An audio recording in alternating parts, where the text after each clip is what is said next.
उपराष्ट्रपति का चुनाव क्या सोनिया गांधी जी लड़ेंगे, क्या खड़गे जी चुनाव लड़ेंगे, या फिर पूर्व उपराष्ट्रपति धनखड़ साहब को लेकर कोई आएगा, या फिर एनडीए के तरफ से कौन होगा, यानी कि सरकार के तरफ से कोई होगा क्या, एनडीए गठबंधन की तरफ से कोई होगा क्या। अब होगा तो ही, हालांकि सोशल मीडिया पर लेकर इसको कवायद छिड़ गई है। कोई कह रहा है ए नाम से होगा तो कोई कह रहा है बी नाम से होगा। खैर, ये अपने अपने यूजर्स हैं, अपने अपने फ़ैन हैं जिनको लगता है सूत्रों से जब खबरें आती हैं। लेकिन सवाल ये है कि उपराष्ट्रपति पद के चुनाव जब होने वाले हैं, सितंबर में होंगे और फॉर्म अब इसी महीने में जल्द भर दिए जाएंगे। ये सब आपको पता है कि उपराष्ट्रपति का चुनाव क्यों हो रहा है, और इसमें इंडिया गठबंधन पूरा दमखम लगा रही है। उनको लगता है कि मेरे पक्ष का जीत सकता है। हालांकि राष्ट्रपति चुनाव के लिए भी दमखम लगाया था लेकिन हार गए थे। लेकिन इस पर कांटे की टक्कर है, बराबरी का मामला है, और जो है सांसद दोनों के पास है। तो ज़्यादा का फ़र्क नहीं है, थोड़े 19-20 का फ़र्क है। तो हो सकता है कि कुछ अच्छा हो, क्योंकि जिस तरीके से राष्ट्रपति पूर्व उपराष्ट्रपति धनखड़ साहब से नाराज़गी आई, जिस तरीके से उन्होंने सरकार से सवाल पूछा और उनको पद से हटा दिया गया, कुर्सी छीन ली गई, वो अलग बात है कि फॉर्मेलिटी निभाने के लिए स्वास्थ्य का हवाला दे दिया गया, स्वस्थ का हवाला दे दिया गया, बीमारी का हवाला दे दिया गया। लेकिन सच्चाई आप जानते हैं कि इसका कोसों दूर है। लेकिन सवाल ये है कि इंडिया गठबंधन की तरफ से कौन होगा, क्या सोनिया गांधी या कोई और होगा, खड़गे जी होंगे या कोई और होगा। तरह तरह की जो है चर्चाएं चल रही हैं, और आप जनता से बेहतर कोई जानता नहीं। आप लोग वीडियो देखते हैं, वीडियो को प्यार भी देते हैं।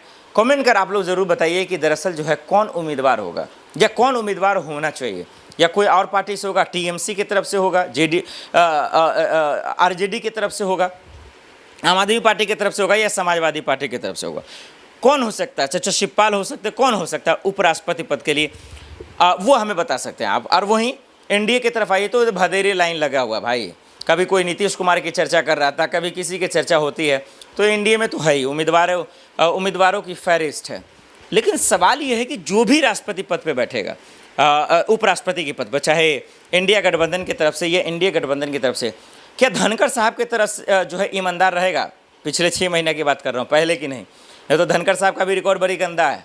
बहुत सत्ता की दलाली किया उन्होंने, बहुत संवैधानिक पद का जो है मर्यादा खोया उन्होंने, बहुत उनको जो है ख़राब किया, बहुत ज़्यादा उसमें वो रिकॉर्ड तोड़ है वो।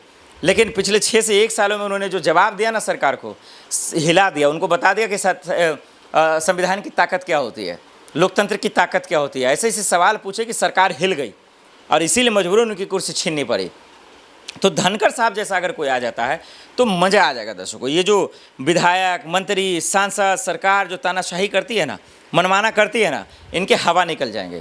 कि किसानों से सवाल पूछने वाला हो जाएगा, कानून व्यवस्था को जो अपने हाथ में लेते उससे सवाल पूछने वाला हो जाएगा।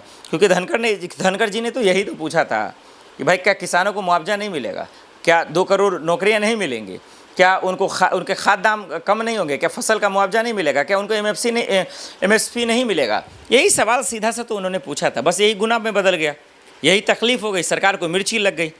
तो ये सवाल तो है, और तो इसीलिए बहुत बड़ा है कि उपराष्ट्रपति पद के चुनाव का ऐलान हो चुका है। सितंबर में चुनाव होने वाले हैं और अगस्त में फॉर्म भर दिए जाएंगे, उम्मीदवारों की लिस्ट सामने आ जाएगा। अब कौन होगा, नहीं होगा, किसको होना चाहिए, नहीं होना चाहिए, इसी को लेकर कवायद छिड़ गई हैं। और इसीलिए हमने सोचा आप दर्शकों से पूछ लूँ, आप तो बेहतर जानते हैं। धनखड़ जी पर जब हमने वीडियो बनाया आप लोगों ने बहुत प्यार दिया, आपकी बिल्कुल उन्होंने सही किया था, लेकिन सरकार ने उनके साथ गलत किया, कुर्सी छीन ली। इसीलिए मैं आपसे पूछना चाहता हूँ कि क्या लगता है दर्शकों, जब बिहार में चुनाव है, पार्लियामेंट में चुनाव, एसआईआर को लेकर तमाशा चल रहा है, नेता मनमानी कर रहे हैं, हिंदू मुसलमान करने की कोशिश कर रहे हैं, तो उपराष्ट्रपति पद पर कौन होना चाहिए, कमेंट कर बताइए। और अब हम आपको बताएंगे कि मौलाना और दरअसल धर्म के ठेकेदारों ने किस तरीके से महिलाओं पर गलत और अभद्र टिप्पणी करने का ठेका ले रखा है।